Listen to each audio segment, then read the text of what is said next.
All right, welcome back. Now I have a special guest here in the house. And when I know I say special guest sometimes, but this is really a special guest. He's been here before, so it's great to have him back. A singer, songwriter, TV presenter, reality star, just a pioneer on so many levels. Actor, producer, so many things. Charles Oputa, aka Charlie Boy. Thanks a lot for being here today, sir. Thank you for having me.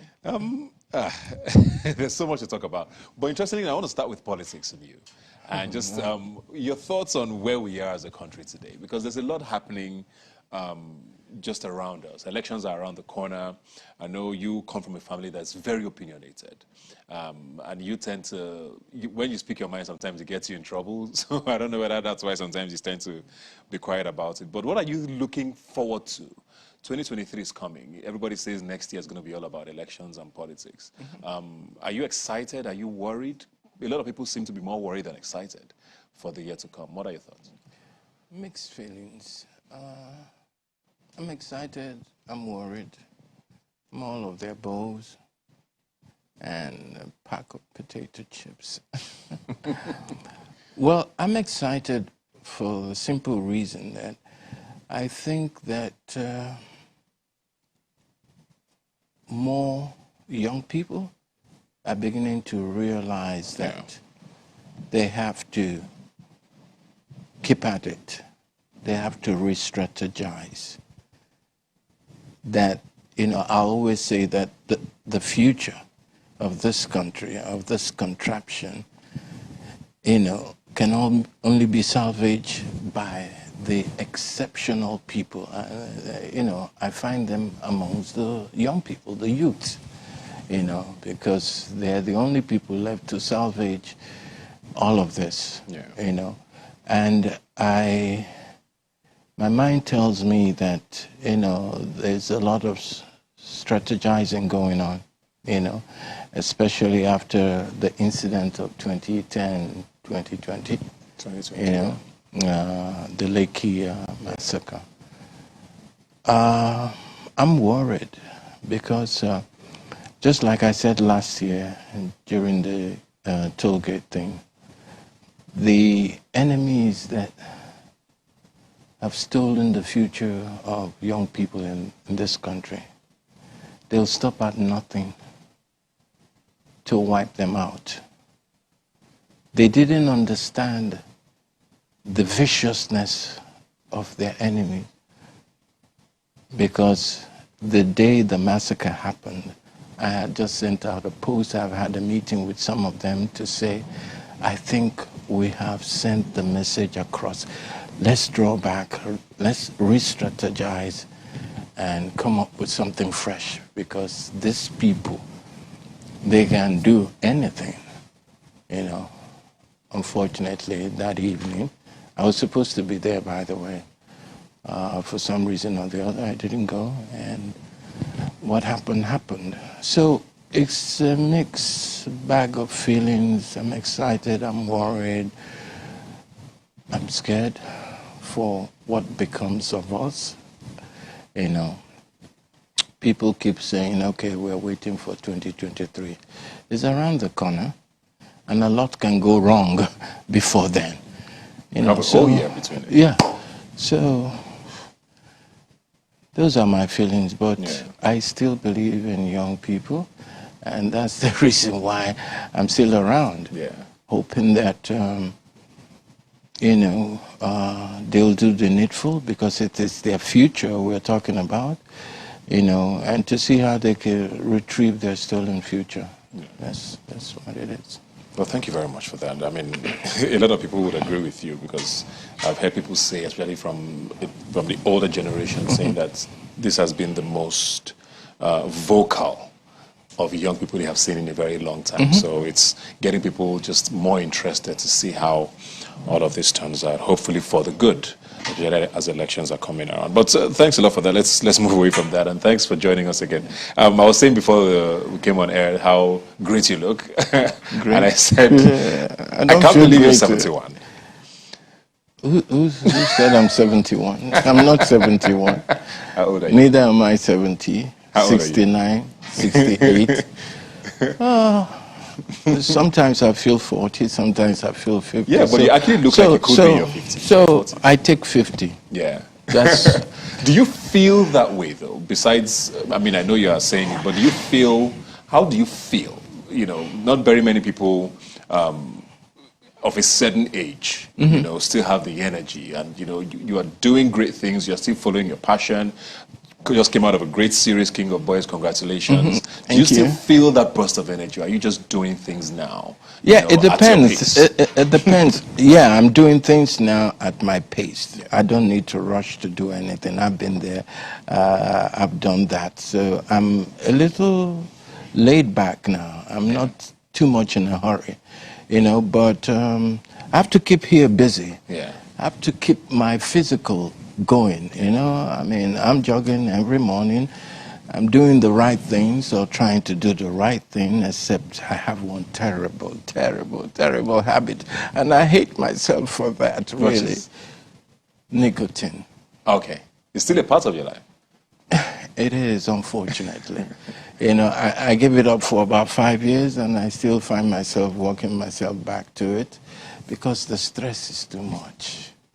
But that's an excuse. All right. Well, let's talk about King of Boys. Before that, when last did you act? Oh, Jesus. Decades ago. Yeah. So what made you? Because that was a surprise for a lot of people. You know, first of all, how did they convince you to come back? And then you were such a central character, and you played it so well. I mean, as iconic as Charlie Boy is. I know people who now see you and call you Odudu Bariba just because of how much. So for a character to be that powerful, to almost take away this iconic brand, what made you take on that role and why were you so into it, if I may use that word? It was like a challenge. I mean, Kemi called me and yeah, I was surprised. I was shocked. I mean, I'm not an actor now, you know. And she said, you know, I wrote this role specifically for you, and I think you should come and do it. I said, oh, so you want me to come spoil your movie? I said, but I'm not an actor. He said, Charlie, you've been acting all your life, over 4 decades, so this is the real deal. I want you to come. So I saw it as a challenge, you know, because she's one of the very few people I also respect in Nollywood and the film industry. So I said, well, Kemi calls me, I have to. But she kept on saying to me, trust me, Charlie, you're in good hands. You know, I'll see you through all of this. The first 1 hour when we got on set, I felt like peeing, you know, there were butterflies all over me, because I was up with the Shola Shobowales of this world, the RMDs of this world. You know, I mean, you are a legend in your own right. Well, you know. But after the first hour, you know, it was a piece of cake. Yeah. And that's why I say Charlie Boy, know the finish. Abi? So we're going to be seeing you more now. Because there's been talks about even a spin-off.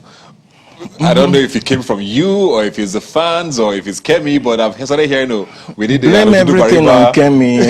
We need an Odudu Bariba series, you know. We need to see more of this guy, you know, with the galas and just your flamboyance and everything. Is this something you would explore? Why not? Yeah. Why not? I had so much fun, you know, doing that. It was so inspiring. I was busy. You know, there was this day, we started shooting about 5 in the evening. We ended up the next day at 7 a.m. in the morning. Man, I think that woman is a slave driver. But I enjoyed it. I enjoyed it because, you know, it was so inspiring for me. It was so challenging. We were all on our feet till the next day. Yeah. You know, and I didn't, I was a little bit grumpy and, you know, when it was getting around 3 a.m. in the morning and stuff like that. But, yeah. Looking back now, it was definitely worth it. So when you saw the series, was it what you thought it was going to be? When you saw the finished product on air? I didn't like it. Why? Because I feel I could have done better. You didn't like your performance? No. Why? because I just didn't like it. I feel like Are you usually a harsh critic of yourself, like that harsh? Yes, unfortunately so. And that's what drives me. That you can do better. No, this isn't it, the next one. And so it's always the next one. Okay, I'm going to tighten the loose ends and the next one out. And that's why, like, people ask me, what's the best song? I said, the one that I haven't not sang yet. you know, so, yeah, but it's okay. It was an experience. I enjoyed it. It was inspiring. I loved the way Kemi was bullying everybody, myself inclusive. I've never subjected to that kind of bullying. But for Kemi, you said bullying a few times, Kemi. What did you do to them? So what would you have done differently if you got the chance? Because I know you said you haven't acted in a while, so probably you were not. Maybe there's nothing to gauge your performance against. But for a lot of us who watched, it was pretty amazing to us. Yeah, I would have spoken more Igbo. Okay. For starters, yeah. I didn't know whether the choice to play Odudu Bariba, because I came up with the name. That's my name anyway. Oh, okay. As a spiritual warrior. Odudu Bariba simply means a butterfly in my native tongue. Yeah. But this butterfly is a special butterfly because it was this butterfly that swallowed what swallowed the elephant. Did you get that? Okay. So, we know how fragile a butterfly is. Yes. And that's how fragile life is. So for me, the butterfly is like a symbol of my deep spirituality. Yeah? And when Kemi called, say, you're going to, and I say, what role am I playing? Say, Mr. Badamusi. I say, Badaweti. I'm not doing any Badamusi. He said, what would you like to be called? I think I first said Charlie, but I said, no, that won't fly. Think of something more arresting. So I said, Odudu Bariba. He said, that's it, I like that name. She didn't even ask me where it came from. It was so while you we came were on up with set. the name. Yeah, while we were on set. I said, by the way, Charlie, what does Odudu Bariba mean? So I had to explain to her. So in a way, I felt I was playing myself, more or less, because my deep spiritual essence is quiet, is gentle, but alert. Yeah. Great stuff. Is there anything you haven't done that you still feel like you need to do? Because I feel like with the arts, you've covered virtually everything. You've done movies, you sang, you've done television for years. You pioneered so much on TV with the Charlie Boy Show. A lot of things we see now are things that inspired from the Charlie Boy Show, whether it's reality or pranks or just showing off your family or whatever it is. Is there anything you haven't done that you still feel like Charlie Boy needs to still show or prove himself with this? No, I'm past proving myself. I can't think of anything on top of my head. I said, I just want to be happy. Yeah. I just want to have more family time, with my children. I have 16 grandchildren and Amazing. 10 children. My first son is an associate professor in MIT, Boston. We finally got our acts together. We had this over 2 decades of beefing, between, so I'm quite happy where I am now, where my relationship with him is right now. So I'm very happy about that. I'm very happy that,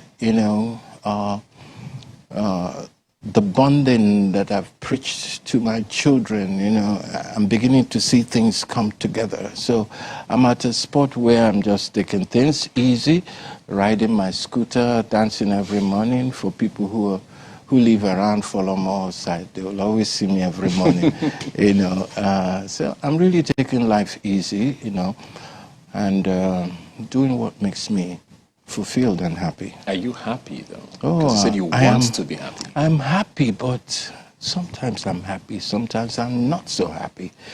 When I look at our toxic environment, what has become of the Nigeria I used to know before. You know, the hopelessness of young people, you know, because most young people don't believe it will ever get better.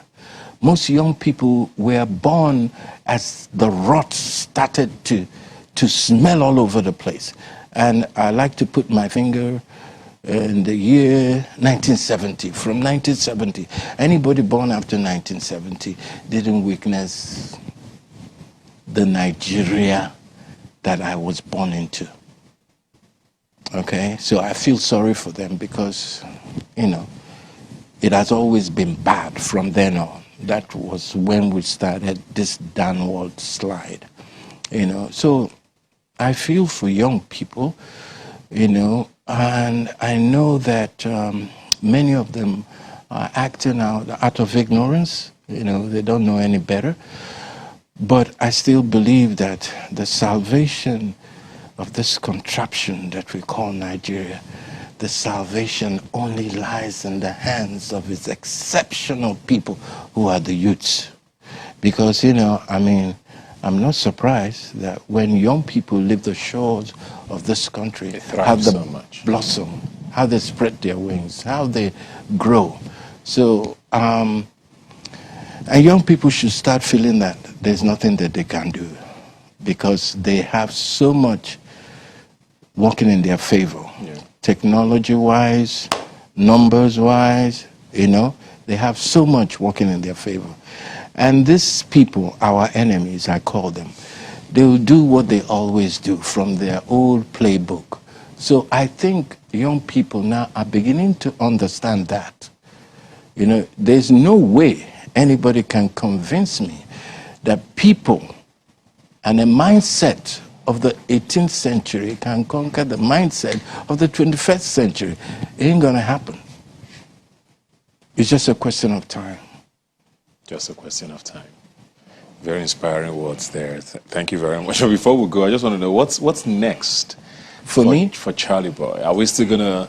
Is this always gonna be Charlie Boy, the flamboyant? Do we ever see a different side, or is this But more? as you can see, Yeah. I'm coming down a bit. I don't have Charlie Boy without the rings. Just some Charlie new Boy without the bikes. Yeah. Yeah. So, like I said, I've been there. I've done that. My eye don't see past waiting Musa see forget, you know. But I still hold my own. And all I just want to do is just follow my passion, learn from young people who are outstanding, who are exceptional, like you, so I can keep trending or whatever, or being in the mix. Being you know. relevant, I've been, Yeah, you know, I guess because I've yeah. been privileged to meet a lot of young Nigerians that I've learned from, you know, whether in my industry or away from my industry. And that is why I believe in young people so very much. And they're doing amazing things in your industry, whether it's movies or music. Yeah, but I said it 21 years ago, well, as the president of PIMA, Yes. you know, when the corporate Nigerians, they were not taking the industry serious, and they were, to some extent, disrespecting, you know, my colleagues. And I said, these people you guys are disrespecting, in the next 10 years, you know, watch them fly.